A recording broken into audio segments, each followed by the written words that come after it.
Olá, gente, sejam todos bem-vindos mais uma vez ao canal do nosso cursinho. Para quem não me conhece, eu sou a professora Selma Lauton e voltei aqui hoje para falar um pouquinho sobre como funciona o cálculo da nota da sua PND.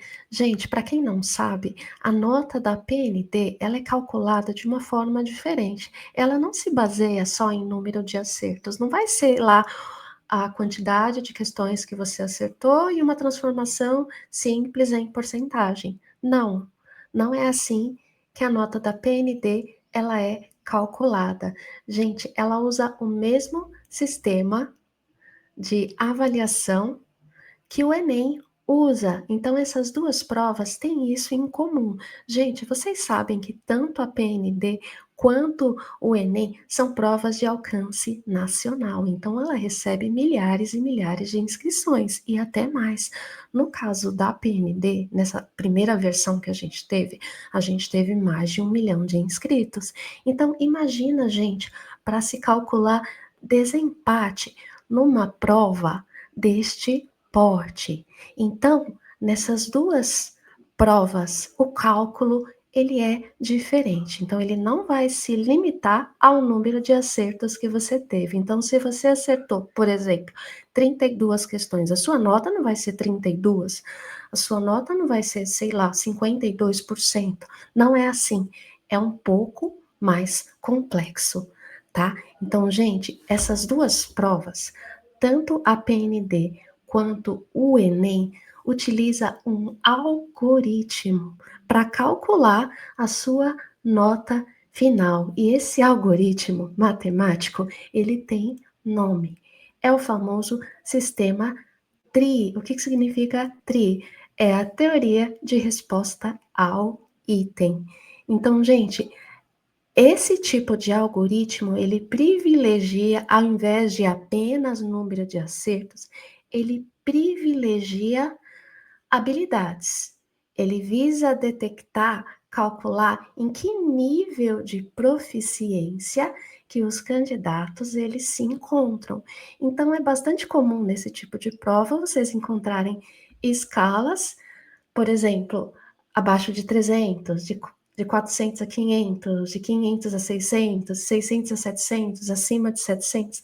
Então, são escalas que te nivelam em níveis básico, médio, alto, excelente, top. Então, é isso. Essas duas provas têm isso em comum. E o que ela leva em conta, gente? Imagina nessas duas provas de porte gigantesco, que é de nível nacional. Como que se daria, por exemplo, o desempate, se fosse simplesmente por número de questões?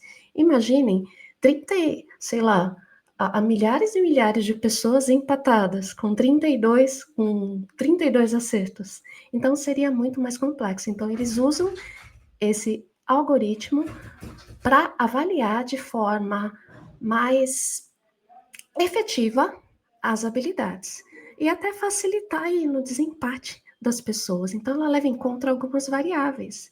Então, gente, quando eles pegarem para checar os acertos dos candidatos, eles primeiro vão definir, né? Que questões foram fáceis, médias e difíceis. Então, aí eles já começam a diferenciar o valor das questões. Então, as questões consideradas difíceis, se você acertou questões difíceis, então essas questões elas tendem a ter peso maior e as mais fáceis vão ter um peso menor. Mas, gente, não é só isso.